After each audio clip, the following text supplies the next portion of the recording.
Hey, it's about 4.2, I think. And, oh, my hair is fucking wet. That's right. Just, wanted to talk about today and, what happened after part one. I was really feeling a lot of emotions and it was getting really heavy and I started to crash again. But after that, I decided to go for a smoke and just to go for a walk because I texted my mom and she said, "You go for a walk." I said, "Yeah, sure." So I went for a walk and it helped. And for the most part, I was pretty okay. I also went for a run just now. Just try to get 30 minutes run, but I stopped like 3 times, which is an improvement of the previous one, which I stopped quite a few times. Weight check. I am 90.1 kilograms right now. I just checked after dinner and it's 90.1. So yeah, it's still a ways to go, but it's no worries. I'm gonna think of a meal plan, and once my investment comes back in, then I'll be using that money to plan my meals, get a gym membership, and go for a bit of shopping this Sunday with Shafiq and Black. If it happens, I'm hoping it does. But yeah. So sorry, I just got sore throat. I've been on the way back on my motorbike. I've been screaming a lot of songs. Just releasing all this tension and all of this emotion, and yeah. So that's what that's why my voice is kind of shoddy and I have a like there's something stuck in my throat. Yeah. So after that I got home. I had dinner again today. So yeah, I got that going for me. And I also spoke to my mom about everything, and it's very fruitful.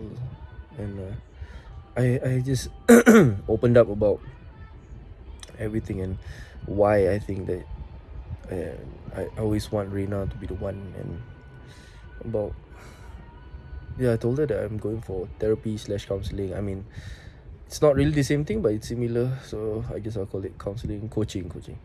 Yeah. So I told my mom that I went for coaching. I am still going for coaching, and surprisingly, she was really chill about it, and she was quite receptive. And I expected a worse reaction, but she was very human in that point. And she just told me that really she's very glad that I'm seeking help for it, and that there's somebody who can help me through it instead of making me worse. And we spoke a bit about my character and my emotional baggage, and it struck a chord, a nerve. It struck a nerve. Sorry, it struck a nerve with her because she said that she feels so guilty, and we both cried. That's for sure. And she gave me a hug, and yeah, we hugged, and it was nice. I just feel like I needed some affection right about now. And yeah, so we were talking about on the topic of why I feel so much and why I tend to get so angry and so mad, and either that or I'm just shutting everyone off. And my mom said that she noticed when I was younger, that's what I used to do. When I get mad, I'll just storm into my room and close the door and just be my own feelings. And since we were on the topic of my relationship, my past relationship, man, it still kind of hurts to say that. But yeah, when we were talking about when me and Rina, and it just sort of clicked. I was telling her, like, the bad thing about therapy is, the good thing about therapy is you know what's wrong with you, and the bad thing about therapy is you know what's wrong with you. You see, because it's two sides of the same coin. You know what's wrong with you, and the good part is that you can actually work on it, and you can end up being a better person through it. And the bad thing is, uh, for me at least, you tend to overanalyze everything, and you start to see all the correlations about why things have happened and why you've acted in a certain way, and you start to relate them back to your issues and your baggage. Today, my thoughts were very clouded with a lot of thoughts about self-love, and why I struggle so much with it too. And I thought that I had become a complete person in that sense, where I love myself enough in order to love someone else or to help other people, and that's what I've been doing. I've been helping everybody else. I've been being a shoulder for them to cry on, and it just took me so long until now for me to realize that, yeah, my cup is no longer full, and it has never been full for the longest time, and I just been pouring out portions and portions and portions of myself until there was nothing left. And when the problems started coming in with Reina, and then I started to go back into my comfort zone or the familiar zone, which my coach told me about, Nachum told me about, and he said that, yeah, I started to go back. I started to regress and act in this same ways where all these issues stem from, and we would sometimes shout at each other, or sometimes I would have raised my voice without me even knowing, and sometimes I would just ask her about something and then be jealous with the answer or something like that, and it just kind of started to click that I have so much of this unresolved emotion and baggage, and that it had affected my relationship, and it sucks, but you know it's just good to know the issues with myself and be able to work on them. And yeah, so yeah, and yeah, I told my mom about all of my worries, or not worries, all these thoughts that were in my head about how, it's gonna be hard for me to think about anybody else, because I told her why you were the one right now. It's because, yeah, I have not been vulnerable for the longest time, and I know that myself, and my mom knows that, because whenever I have an issue last time, I will just sweep it under the rug, just sweep it, and till we explode and the relationship falls apart. And I guess eventually we were leading up to it, and I have to say that I sort of understand your point of view now, and it's very mature of you to take the step that I couldn't. I was too afraid of. And because I had always believed that we could do this together, and I still do believe that we can, but it's just gonna be very, very hard. And yeah, and I guess in a sense this was the easy way out, but at the same time it was the best way out, I guess. I still have feelings for you.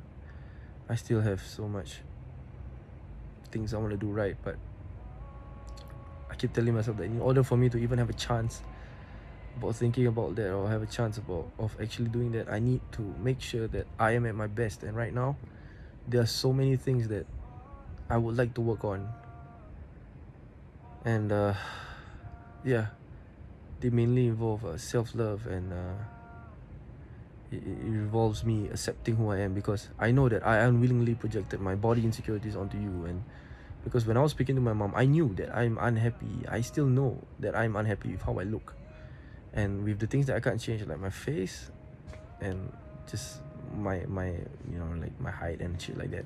I can't change that, but there's one thing that I can change right now, and it's how my body looks, and how I want to reduce my weight and get more in shape, like how I used to be, and maybe even be in the best shape of my life, and get, because I know that I have these issues, because when I look at someone else, I'll be like, yo, well, you'll be superb if I have his body, or something like that. And that's something that I realized that I had known a long time ago in station, when people started calling me fat and shit like that, and I would just try and laugh it off, and I knew that I was affected, but I still tried to laugh it off, and it didn't really play out well, because I knew that this was an issue, and I was struggling with of my own ideals of being a rebel, like how me and Abysmal are, and all that, but at the same time struggling to conform with society. But then when I had a good long think about it with my mom today, and it just showed that it had nothing to do with either of those.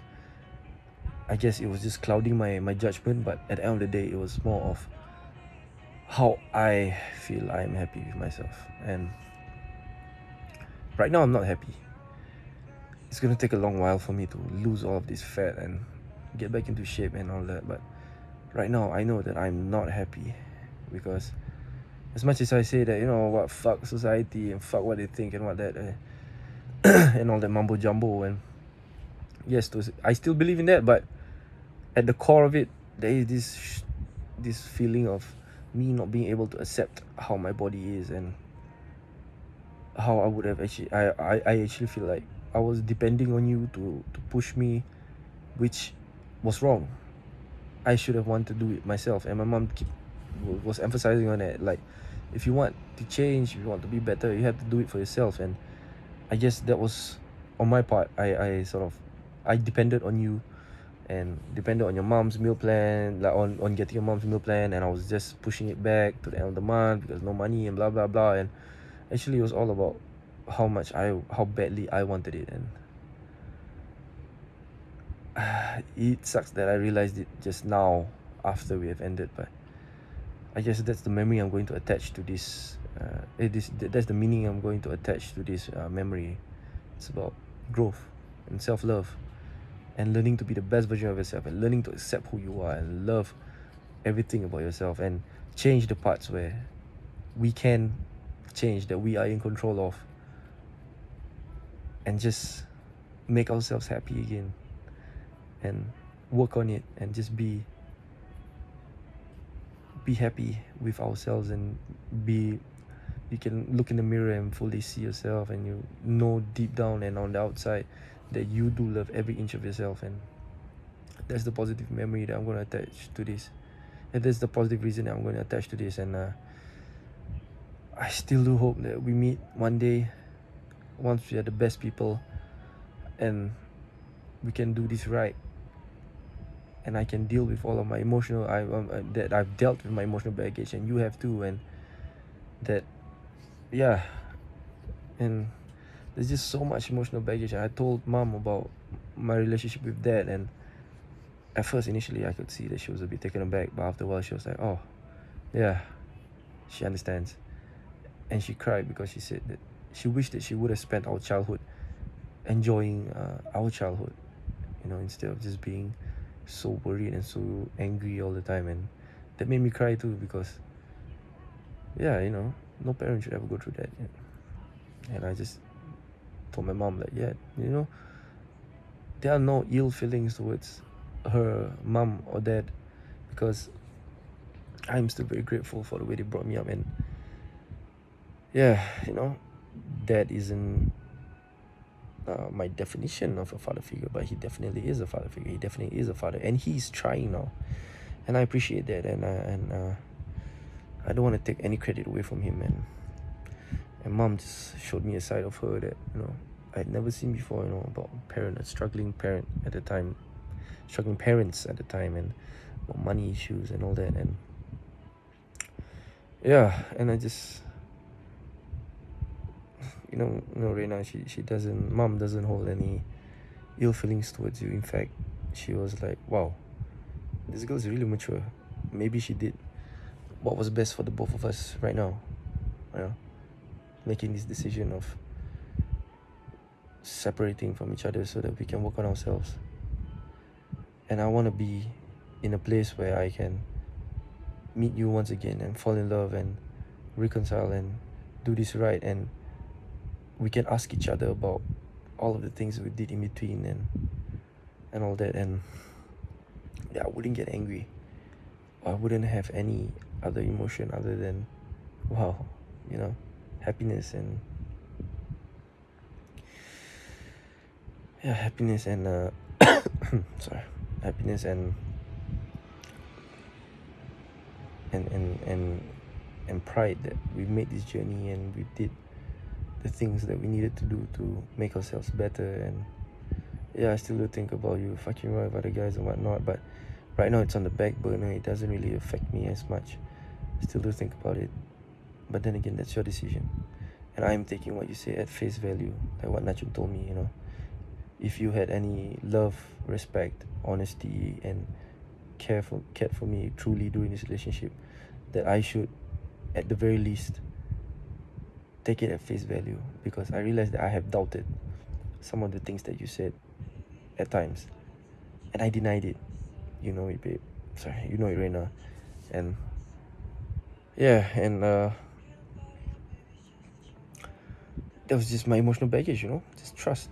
Like, like, like, like I do trust you, but at the same time, there was this trickle of doubt within me, and that was just, it was just because of my baggage and just being cheated on and just being replaced and whatnot. And it just took me a while to understand that it takes time for me to get over it, and really, I will use this time to be the best version of myself. And I'm still hoping it's you. And but before that, I just want to be the best version of myself first. And I want to be who 14-year-old, who 18-year-old, who 10-year-old me would look up and say, oh wow, that's who I want to be. And that 10-year-old me can be like, wow, I'm proud of you, you know, that TikTok trend, yeah. Wow, I'm proud of you. That shit, yeah. So those are my thoughts for today. It's a pretty long video, like what was that, 60 minutes? And yeah, probably gonna sleep and wake up tomorrow for my second last day, and just go through the motion for tomorrow and be able to go on my break on for this 1 full month of full focus for me to just work on myself and take the time to do things that I enjoy and to do things that I want to do. And yeah, so that's the goal now, be the best version of myself. And once I'm there, then we can think about everything else and whatnot. But I will recognize my own progress, and I'll recognize your progress. And if we do meet in December, then we will see how it goes. Alright, take care, stay safe, love you.